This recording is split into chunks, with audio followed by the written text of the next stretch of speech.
इससे पहले कि हम आगे की खबरें आपको बताएं, एक दिलचस्प तस्वीर आपको दिखा देते हैं। आरजेडी अध्यक्ष लालू प्रसाद यादव आज अनोखे अंदाज में दिखाई दिए।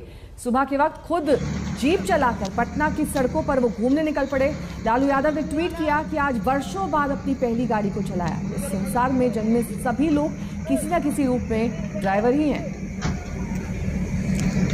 बिहार में नीतीश सरकार के 15 साल पूरे हुए हैं और आरजेडी ने सरकार पर 21 सवाल दागे, जिसमें शिक्षा, स्वास्थ्य से लेकर रोजगार पर सवाल है। लेकिन आज की सबसे रोचक तस्वीर तो खुद लालू की है।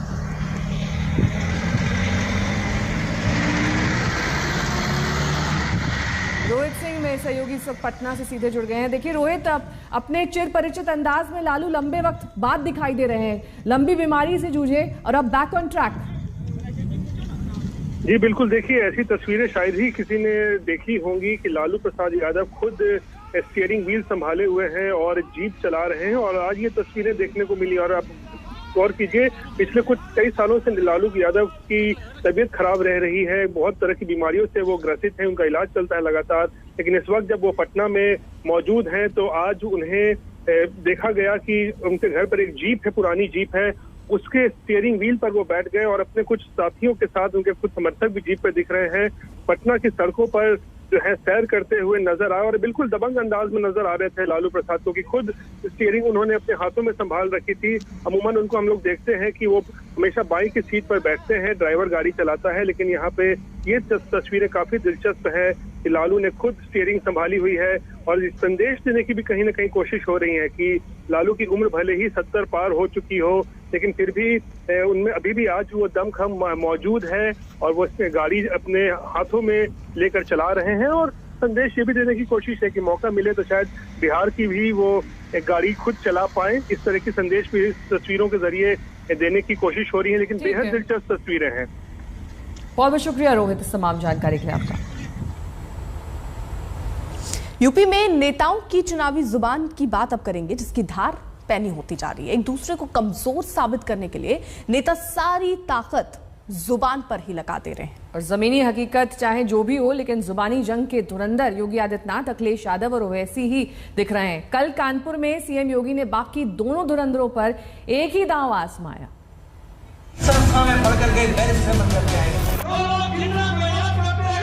प्रदेश के चुनाव में जीना कहां से आ गए? आज प्रदेश में दंगा नहीं। उठो, जागो, जागोगे तुम, आज नहीं जागोगे तो कब जागोगे? चुनावी जुबान कैंची की तरह होती है। जिस तरह कैंची की धार तेज होना जरूरी है, उसी तरह नेताओं में भी जुबान की धार को लेकर कोई भ्रम नहीं है। और चुनावी जंग जब यूपी के किले के लिए हो तो जुबान नाम के हथियारों में जितनी धार लगे वो कम है। यूपी के मुख्यमंत्री योगी आदित्यनाथ के तेवर बता रहे हैं कि जंग में विरोधियों के साथ रहमो करम की कोई गुंजाइश नहीं है। चाचा जान और अब्बा जान के नैया से कहूंगा कि वे सावधान होकर के सुन लें। अगर प्रदेश की भावनाओं को भड़का करके माहौल खराब करोगे तो फिर शक्ति के साथ सरकार निपटना भी जानती है। भारत की आस्था को आहत करने वाले आतंकवाद समर्थक जिन्नावादी भी दूसरी तरफ खड़े होते हुए दिखाई देंगे। और भाइयों बहनों, उन स्थितियों में याद रखना, चुनाव बड़ा रोचक होगा, महत्वपूर्ण होगा।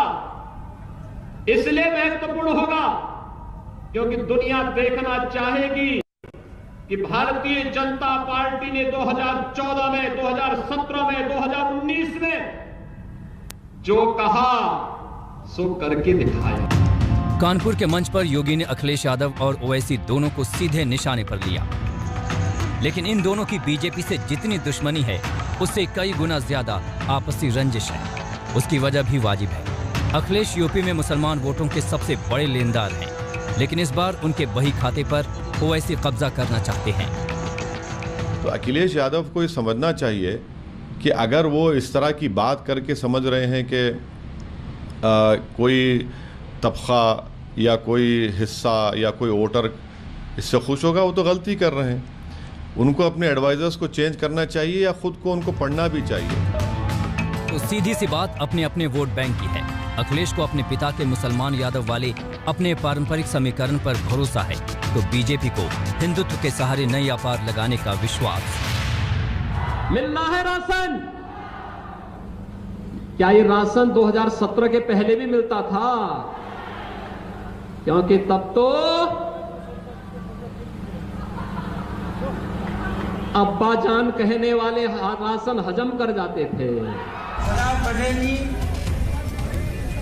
राष्ट्रपिता महात्मा गांधी, जवाहरलाल नेहरू, जिन्ना एक ही संस्था में पढ़ करके बैरिस्टर बन करके आए थे।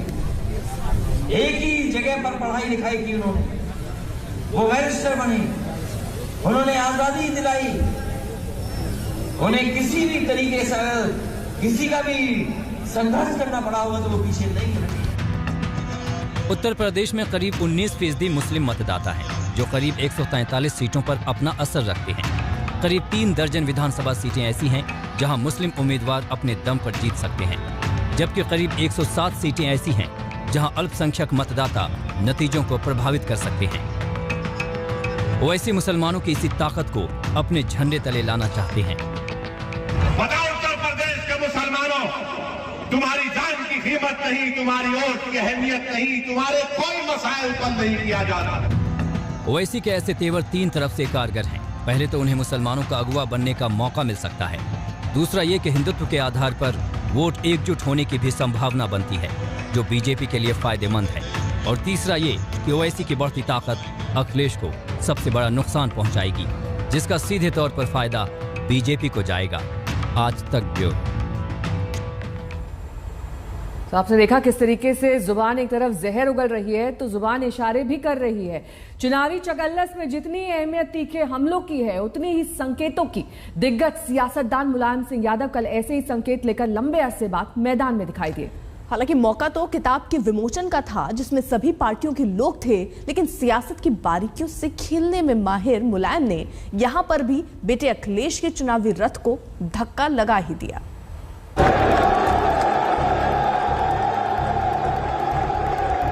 2022 की चुनावी महाभारत में ये मुलायम सिंह यादव की पहली एंट्री है।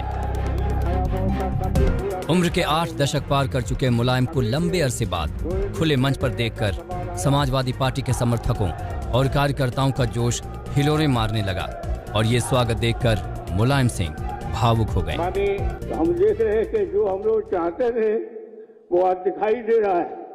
अब आज आपको हिंदुस्तान के विकास को कोई रोक नहीं सकता है।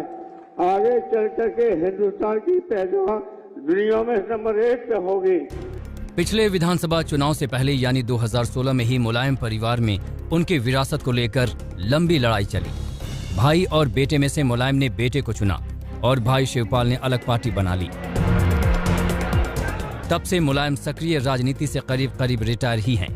लेकिन 2022 की जंग में बेटे की ताकत बढ़ाने के लिए अपने जमाने के पहलवान मुलायम सिंह एक बार फिर सियासी अखाड़े में उतरे और अपनी उम्र के लिहाज से सांकेतिक दांव लगा दिया। आज कोई भी ऐसा संकल्प हो, वो संकल्प लेकर के हम लोग आगे बढ़े, जिससे आज के कार्यक्रम की सफलता सब देश के सब है। यही शब्दों के साथ जो भाषण तो सब दे ही गए, अब क्या बोलेंगे।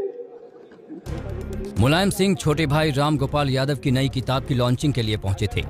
इसी मौके पर मुलायम ने संकल्प का जो संकेत दिया, बेटे अखिलेश ने सरल शब्दों में इसका मतलब समझा दिया। और अगर हम राजनीति में उस पार क्या है, तो जो समय बता रहा है वो यही है कि समाजवादी सरकार। लेकिन राजनीति में जो भावुक इंसान होता है, वो शायद इनसे ज्यादा भावुक नेता हमने नहीं देखा। और अगर नेता भावुक है और नेताजी जैसा नेता भी भावुक हो और उस पार्टी में हो, तो सोचो वो पार्टी गरीबों के बारे में क्या सोचती है। सत्ता के लिए एकजुटता का संदेश असर भी दिखाने लगा है। किसान नेता अजीत चौधरी के बेटे जयंत चौधरी और अखिलेश गले मिलने को तैयार हो गए हैं। जयंत चौधरी ने तस्वीर ट्वीट करने के साथ लिखा बढ़ते कदम, तो वहीं अखिलेश यादव ने तस्वीर ट्वीट करते हुए लिखा बदलाव की ओर। साफ संकेत है कि सीटों के बंटवारे को लेकर दोनों दलों में जो माथापच्ची चल रही थी उस पर सहमति बन गई है। सूत्रों की माने तो समाजवादी पार्टी 30 से 32 सीटें देने को तैयार थी, जबकि जयंत चौधरी 50 सीटें मांग रहे थे, लेकिन सहमति 3 दर्जन सीटों के आसपास बनती दिख रही है। कृषि कानून वापसी के ऐलान के बाद बीजेपी जहां पश्चिमी यूपी के लिए इसे मास्टर स्ट्रोक मान रही है, तो वहीं आरएलडी का एसपी से गठबंधन पश्चिमी यूपी के समीकरण बिगाड़ सकता है। जाटलैंड कहे जाने वाले पश्चिम यूपी में आरएलडी का प्रभाव है और पंचायत चुनाव में एसपी आरएलडी को यहां खासी जीत मिली थी। यूपी विधानसभा से पश्चिमी यूपी की 136 सीटें आती हैं। 2012 के विधानसभा चुनाव की बात करें तो इस इलाके में बीजेपी को 20 सीटें मिली थीं, जबकि एसपी को 58 और बीएसपी को 39 सीटें आई थीं। इसके अलावा आरएलडी के खाते में 9 और कांग्रेस ने 8 सीटों पर जीत हासिल की थी। लेकिन मुजफ्फरनगर दंगों के बाद जहां 2014 लोकसभा चुनाव में बीजेपी ने सुपड़ा साफ किया, तो वहीं 2017 विधानसभा चुनाव में भी हालात पूरी तरह से बदल गए। बीजेपी 103 सीटों पर जीती, जबकि एसपी 27 सीटों पर सिमट गई। कांग्रेस के हाथ में 3 और आरएलडी के हाथ में सिर्फ 1 सीट आई।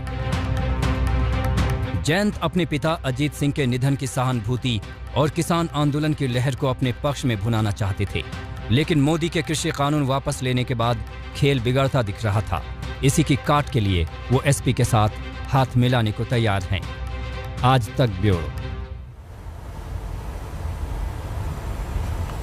तो बड़े नेताओं की जुबान की हमने आपको दिखाई किस तरीके से छोटे शहरों के छोटे छोटे नेता भी ऐसे नहीं हैं कि ऐसी बातें नहीं कहते हैं। अखिलेश अपनी रैलियों के जरिए पूरे यूपी में संदेश दे रहे हैं कि चुनाव में उनकी जीत हो रही है, तो कानपुर में इसका असर भी दिखाई दिया। एसपी की यूथ विंग का एक नेता पुलिस अफसर को ही धमकाने लगा।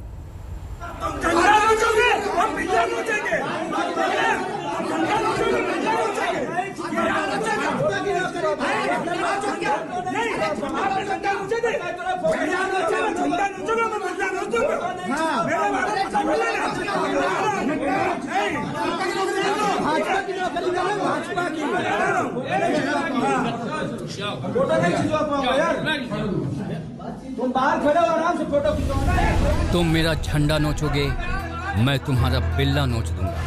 कानपुर के बर्रा थाने के दरोगा को ये खुली धमकी है। कानपुर के समाजवादी पार्टी पार्षद और समाजवादी युवजन सभा के जिला अध्यक्ष अर्पित यादव की। एक बार फिर देखिए बर्रा थाने के दरोगा पर एसपी नेता की दबंगई।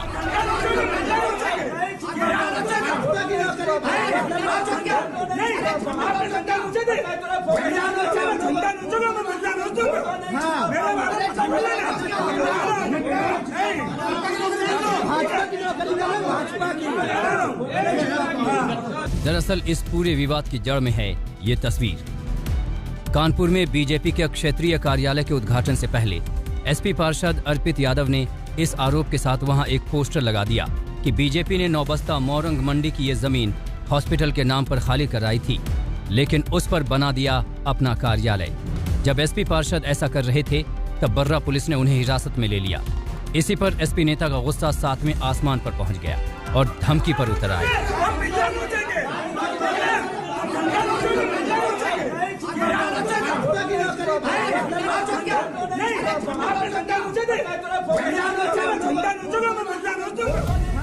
अर्पित यादव की धमकी को पुलिस ने सरकारी कार्य में बाधा डालने की कोशिश बताया और उनके खिलाफ कानूनी कार्यवाही की जा रही है।